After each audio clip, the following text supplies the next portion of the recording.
अस्सलाम वालेकुम व्यूवर्स, आप देख रहे हैं दी अदर साइड स्टोरी। यहाँ मैं ये पैगाम देता चलूँ कि जिन दोस्तों ने अभी तक हमारा चैनल सब्सक्राइब नहीं किया वो अगर चाहें तो चैनल को सब्सक्राइब कर सकते हैं, और अगर कोई दोस्त हमें अपनी कीमती राय से आगाह करना चाहें तो वो कमेंट सेक्शन में हमें अपनी राय से आगाह भी कर सकते हैं। वीलॉग में तफसीली तजिए की तरफ जाने से पहले एक नज़र आज की टॉप स्टोरीज पर। पीटीआई रहनुमाओं की गिरफ्तारियां, मुल्क भर में हालात ख़राब हो रहे हैं या किए जा रहे हैं, इंतखाबात में धांधला करने का प्लान शुरू। वीलॉग में जानिए इस प्लान के बारे में। उस्मान डार के बाद सदाकत अब्बासी और फ़ारूक हबीब के भी इंटरव्यू ले लिए गए मगर नशर क्यों ना हो सके।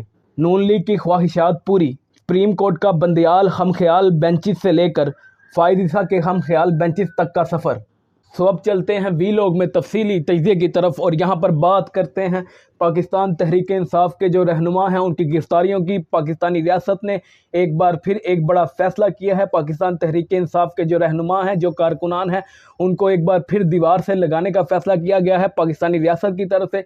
और ये बताया ये जा रहा है कि जो इस वक्त इलेक्शन का एक माहौल बनाने की कोशिश है, और उस माहौल के अंदर पाकिस्तान तहरीक इंसाफ की जो विनिंग पोजीशन है उसको जो है क्रैकडाउन करने के लिए पाकिस्तान तहरीक इंसाफ के रहनुमाओं को गिरफ्तार किया जाएगा। जैसा कि हमने अपने गुज़िश्ता वीलॉग के अंदर भी एक इसी तरह की खबर आपके साथ शेयर की थी कि पाकिस्तान तहरीक इंसाफ को जो है दीवार से लगाने के लिए एक मास्टर प्लान, एक सबसे बड़ा प्लान जो है तैयार हो चुका है। अब रियासत उसको एग्जीक्यूट करना चाह रही है। पाकिस्तानी रियासत ने ये अब बिलाखिर ये फैसला कर लिया है कि अब पाकिस्तान तहरीक इंसाफ के जितने भी रहनुमा हैं जो छुपे हुए हैं, जो महफूज पनाहगाहों में हैं इस वक्त, वो उनको जो है इस वक्त दीवार से लगाया जाएगा, उनको निकाला जाएगा, उनको पाबंद सलासिल किया जाएगा। और यहाँ पर ये प्लान क्यों बनाया गया? ये प्लान इसलिए बनाया गया है कि पाकिस्तान तहरीक इंसाफ के रहनुमाओं को जो देखा जा रहा है कि उनको इलेक्शन में हिस्सा नहीं लेने दिया जाना, और किसी भी सूरत उनको इलेक्शन में कोई इलेक्शन लड़ने नहीं दिया जाएगा। तो यहाँ पर पाकिस्तान तहरीक इंसाफ के रहनुमाओं के बारे में जो रियासत ने ये फैसला किया कि जैसे ही वो लोग, पहले तो ये प्लान था ना जी कि उनको जब वो नॉमिनेशन पेपर यानी कागजात नामजदगी जमा करवाने आएंगे तो उस वक्त गिरफ्तार किया जाएगा, मगर अब रियासत ने यह फैसला किया है कि वो उनको पहले ही गिरफ्तार कर लिया जाएगा। जैसा कि आपने हालिया दिनों में एक इंटरव्यू यानी परसों एक इंटरव्यू देखा था जो उस्मान डार साहब का इंटरव्यू था। उस्मान डार साहब ने जो इंटरव्यू दिया, और ये प्लान एक इस तरह का प्लान बनाया गया है कि जहाँ जहाँ पे भी पाकिस्तान तहरीक इंसाफ जो है बाकी तमाम सियासी जमातों से आगे है, जिन जिन हलकों में वो तमाम सियासी जमातों से मकबूल है, वहाँ पर जो है उनके जो मजबूत कैंडिडेट्स हैं उनको उठा लिया जाएगा, पाकिस्तान तहरीक इंसाफ के कैंडिडेट्स को, और उनसे इस तरह प्रेस कॉन्फ्रेंसेस कराई जाएंगी। उनसे जो है पाकिस्तान तहरीक इंसाफ छोड़ने पर कहा जाएगा, उन्हें पाकिस्तान तहरीक इंसाफ से अलहदा किया जाएगा।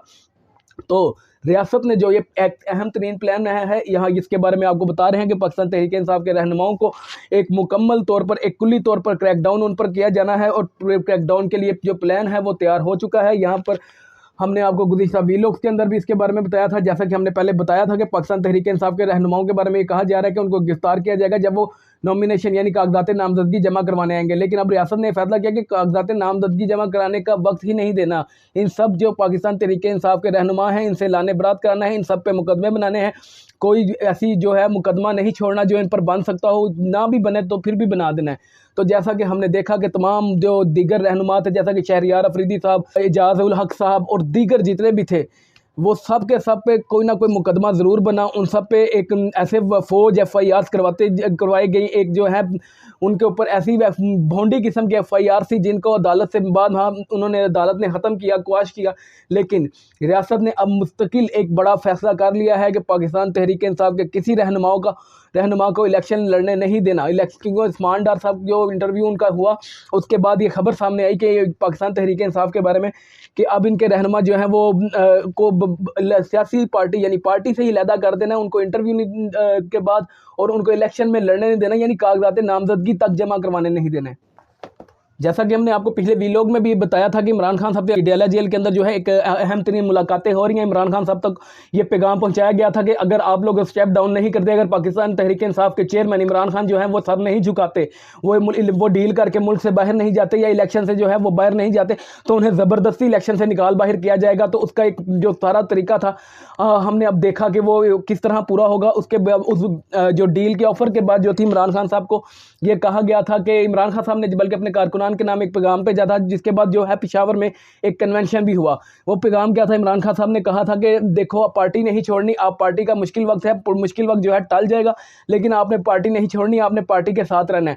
तो ये वही डील का नतीजा था जिसके बारे में इमरान खान साहब को धमकी लगाई गई थी, इमरान खान साहब को धमकी दी गई थी, ये थ्रेट दिया गया था कि आपने जो है पाकिस्तान जो इलेक्शन है उसमें हिस्सा नहीं लेना, आप पाकिस्तान से बाहर चल जाएं डील में करके, और अगर आपने इलेक्शन में हिस्सा लिया तो फिर पाकिस्तान तहरीक इंसाफ के कारकुनों के खिलाफ जो है, वो रहनुमाओं के खिलाफ जो है क्रैकडाउन होगा। और उस क्रैकडाउन की मुस्तकिल खबरें अब जो है वो निकल कर सामने आई हैं। अब हमें ये बात जो है हर जगह पे मुल्क के तुल अर्ज़ में ये बात जो है फैली हुई है, पाकिस्तान भर में ये बात इसको डिस्कस किया जा रहा है कि पाकिस्तान तहरीक इंसाफ के रहनुमाओं को जो है एलानिया तौबा करवाई जाएगी। और एलानिया तौबा कराने का जो पहला सिलसिला शुरू हुआ वो उस्मान डार से शुरू हुआ, और अब ये सिलसिला जो है हमारे पास खबर आ रही है कि फ़ारूक हबीब और जो सदाकत अली अब्बासी हैं, फ़ारूक हबीब जो फैसलाबाद से पाकिस्तान तहरीक इंसाफ के MNA हैं, और सदाकत अली अब्बासी जो रावलपिंडी मरी से गालबन जो है MNA हैं, जिन्होंने शाहिद हक्कान अब्बासी को जो है साबिक वज़ीर आज़म पाकिस्तान, उनको उनके हल्के में शिकस्त दी थी। और उनके बारे में अभी खबर ये है कि इन दोनों के भी इंटरव्यू ले लिए गए हैं, और इन्होंने भी जो है पाकिस्तान तहरीक इंसाफ से अहदगी का ऐलान कर दिया है। इंटरव्यू क्यों नशर नहीं हुए इस बारे में अभी तक हमारे पास कोई तफसीलात नहीं, लेकिन ताहम एक चैनल यानी सदाकत अली अब्बासी का जो इंटरव्यू था उसके बारे में ये क्लेम किया जाता है कि डॉन न्यूज़ के अंदर उनका जो है इंटरव्यू लिया गया है। डॉन न्यूज़ की जो इंतजामिया थी उन्होंने इंटरव्यू को नशर करने से जो है माजरत की है, वो अभी रजिस्ट कर रहे हैं, वो इसके खिलाफ वो इंटरव्यू नहीं नशर होने दे रहे। डॉन इंतजामिया अभी मुज़ाहमत कर रही है, देखते हैं कि मुज़ाहमत किस हद तक कामयाब होती है। मगर फिल वक्त जो ये खबर है वो ये है कि सदाकत अब्बासी का जो है इंटरव्यू ले गए। यहाँ पर हमारे पास आपको सदाकत अब्बासी के जो इंटरव्यू था उसके हवाले से कुछ मज़ीद तफसीलात भी शेयर करते हैं। तो सदाकत अब्बासी साहब का इंटरव्यू जो डॉन में हुआ वो कंडक्ट किया आदिल शाहदेव साहब जो डॉन के एंकर हैं, जो प्राइम टाइम शो करते हैं, उन्होंने ये इंटरव्यू कंडक्ट किया सदाकत अली अब्बासी का। सदाकत अली अब्बासी के इंटरव्यू को डॉन इंतजामिया को ये कहकर रिकॉर्ड करवाया गया कि जी ये मामूल का जो है इंटरव्यू है, लेकिन सदाकत अली अब्बासी का जो इंटरव्यू था वो नशर ना हो सका, क्योंकि डॉन इंतजामिया बेवकूफ़ तो है नहीं। तो डॉन न्यूज़ के जो इंतजामिया थी उन्होंने जो है इंटरव्यू को नशर होने से रोक दिया। उन्होंने आज़ादी सहाफ़त जो थी उन्होंने कहा कि इस पर कदगन है ये, तो ये इंटरव्यू ऐसे नहीं हो सकता। आप जो एक अदालत जो शख्स है जो गिरफ्तार है, जो गुमशुदा था, उसको अगर आपने बाजियाब करवाया या गिरफ्तार किया हुआ था तो उसको आपने क्यों अदालत में पेश नहीं किया, बजाय इसके कि आप इंटरव्यू में ले आए। तो अभी तक तो डॉन इंतजामिया जो है वो रजिस्ट कर रही है। देखते हैं कि वो रजिस्टर्स कब तक काम करती है, रजिस्ट कब तक करती है, और रजिस्टर्स किस हद तक कामयाब होती है। लेकिन फिल वक्त हमारे पास जो अहम खबर ये है कि डॉन में सदाकत अली अब्बासी का जो है इंटरव्यू रिकॉर्ड हो चुका है। उसी के साथ हमारे पास एक अहम खबर फ़ारूक हबीब के हवाले से भी है कि उनका भी एक ज़बरदस्ती इंटरव्यू ले लिया गया है, और निजी TV चैनल्स के जो है अभी इसका नाम हमारे सामने नहीं आया, लेकिन आपको ये खबर देना ज़रूरी थी कि उनका इंटरव्यू भी हो चुका है। तो ये कड़ियाँ से कड़ियाँ मिलती जा रही हैं। आपको मज़ीद भी फ़ारूक हबीब के बारे में बताएंगे। फ़ारूक हबीब भी जो है वो एक अरसे से गुमशुदा हैं, अगवा हैं, तो हाल बाजियाब नहीं करवाया जा सका उन्हें। तो फ़ारूक हबीब साहब को देखते हैं कब बाजियाब करवाते हैं। जिस तरह उस्मान डार साहब जो हैं वो अचानक रौनमा हुए, हालांकि उससे पहले ब्रिगेडियर हारिस नवाज जो थे गालबन निगरान वज़ीर दाखिला थे जो सिंध हुकूमत में निगरान हुकूमत में, तो उनका उस्मान डार के बारे में था कि उस्मान डार को जो है गिरफ्तार किया गया है। लेकिन गालबन पर्सन जो है उस्मान डार साहब को जो मंजर आम पर आए on the front with Kamran Shahid के अंदर, और कामरान शाहिद को इंटरव्यू दिया तो उसमें कहा कि जी मैं खुद कहीं चला गया था। तो अब बाकी दोनों से भी यही तवक्को की जा रही है, सदाकत अली अब्बासी और फ़ारूक हबीब से भी, कि वो भी किसी वक्त मंजर आम पर आएंगे और ये कहेंगे जी हम खुद कहीं चले गए थे। हालांकि इससे पहले रियासत ये ऐलान कर चुकी है, रियासती इदारे ये ऐलान कर चुके हैं कि वो उनकी तहवील में है, उनको गिरफ्तार किया गया था। लेकिन हमारे पास खबर ये है कि उन दोनों को गिरफ्तार करने के बाद जो है अब इंटरव्यू ले लिया गया है, और ये किसी भी वक्त उनका जो है ये ऐलान मुतवक्के है, क्योंकि रियासत जो है मुस्तकिल फ़ैसला मुकम्मल फ़ैसला कर चुकी है कि अब PTI को दीवार से लगाना है। इमरान खान नहीं टूट रहा, इमरान खान साहब जो है कोई डील नहीं कर रहे। डयाला जेल के अंदर वो अपनी कैदोबंद की सोबतों को बर्दाश्त कर रहे हैं, मगर उन्होंने किसी भी तरह की डील करने से इनकार किया है। जैसे कि उन्होंने मुस्तकिल जो गुज़िश्ता 2 बरस के अंदर वो पाकिस्तान में किसी भी तरह की डील के हामी नहीं थे। उससे पहले भी वो जनरल बाजवा के सामने भी ये कहते रहे थे कि इन सब को जो यानी नून लीग के लिए लोगों को लिए कहते रहे थे कि इन सब को जो डील देगा जो तो वो कौम का सबसे बड़ा मुजरिम होगा। तो यहाँ पर अब इमरान खान साहब को तोड़ने के लिए उनके पार्टी रहनुमाओं को तोड़ा जा रहा है। उन हलकों के अंदर जहाँ वो पाकिस्तान तहरीक इंसाफ मजबूत है वहाँ के कैंडिडेट्स को तोड़ा जा रहा है, उनसे इलानिया तौबा करवाई जा रही है। देखते हैं अब ये सारा मामला कैसे हल होता है। पाकिस्तान तहरीक इंसाफ के रहनुमाओं के लिए हम दुआ गो हैं कि अल्लाह ताला उन सब की इज़्ज़त और तकद्दुस की जो हिफाजत करे, उनकी इज़्ज़त और तकद्दुस को पमाल होने से बचाए, उनको बाहिफाजत अपने हिफ्ज़ व अमान में रखे। यहाँ पर वीलॉग के आखिर में हम जो बात करने जा रहे हैं वो है नून लीग की ख्वाहिशात के पूरे होने के बारे में। पाकिस्तान मुस्लिम लीग नवाज ने जो जस्टिस कादी फ़ायज़ ईसा के बारे में ख्वाहिशात बना रखी थी, जो ख्वाब पाल रखे थे, अब उनको पूरा करने का वक्त है। और जो देखा जा रहा है, जो हालात के सिनेरियो बन रहा है वो यही है कि पाकिस्तान मुस्लिम लीग नवाज की जो ख्वाहिशात थी, जो उन्होंने उम्मीदें बांध रखी थी, वो अब पूरी हो रही हैं कि जस्टिस कादी फ़ायज़ ईसा पाकिस्तान मुस्लिम लीग नून की उम्मीदों पर पूरा हो रहे हैं। और हम ऐसा क्यों कह रहे हैं? आपको आज चौधरी परवेज़ इलाही के जो है एक केस का हवाला देते हैं, जो गुज़िश्ता रोज़ अदालत में एक केस डिस्कस हुआ चौधरी परवेज़ इलाही का। उसमें उन्होंने बड़ा कोई दिलचस्प मामला था और इसमें एक नहायत ही अहम पहलू निकल कर सामने। आपको सुनाते हैं कि सुप्रीम कोर्ट में चौधरी परवेज़ इलाही केस, जो उनकी गिरफ्तारी का केस था, जो उन्होंने लाहौर हाई कोर्ट ने ज़मानत दी, लेकिन उसके बाद जो है उनको कुछ नामालूम अफराद जो हैं वो उठा कर ले गए SP के सामने। और अब आपको सुप्रीम कोर्ट में उस केस की समाअत का अहवाल बताते हैं।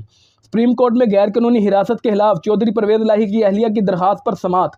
दौरान समाअत वकील लतीफ़ खोसा इमरान खान के केस का हवाला देते हुए कहा कि हाई कोर्ट चौधरी परवेज़ इलाही को वो रिलीफ दे सकती है जो सुप्रीम कोर्ट ने 9 मई के बाद इमरान खान को दिया था, जिस पर सरदार तारिक मसूद ने मुस्कुराते हुए इस्तफसार किया। वो घड़ी वाला था। बाद अज़ां बोले इमरान खान का तो कोई और मामला था, वहाँ तो घड़ी पीछे की गई थी। यानी यहाँ पे आप सुप्रीम कोर्ट के बस जो है रिमार्क्स वो सुनते चले जाइए। नून लीग की ख्वाहिश और शर्त के इलेक्शन तक तहरीक इंसाफ का कोई रहनुमा नहीं होना चाहिए। कोई अदालत किसी को ज़माना ना दे, तो यहाँ पर हम आपको जो है इसका मज़ीद ऑब्जर्वेशन जो है कोर्ट की वो भी सुनवाते चलते हैं। तो दौरान समाअत जब लतीफ़ कोसा ने बताया कि परवेज़ इलाही को जब असला बरदार गुंडों ने गाड़ी से बोरी की तरह उठाकर बाहर निकाला, तो उस वक्त अदालती हुक्म पर DIG पुलिस भी साथ थे। यानी DIG पुलिस उस वक्त साथ थे मगर कुछ ना कर सके। जस्टिस सरदार तारिक मसूद ने हैरानगी जाहिर करते हुए इस्तफसार किया, क्या DIG वहाँ क्या कर रहा था? DIG वहाँ क्या कर रहा था? हाई कोर्ट ने यह हुक्म कैसे दे दिया? हम देख रहे हैं हाई कोर्ट क्या कर रही हैं।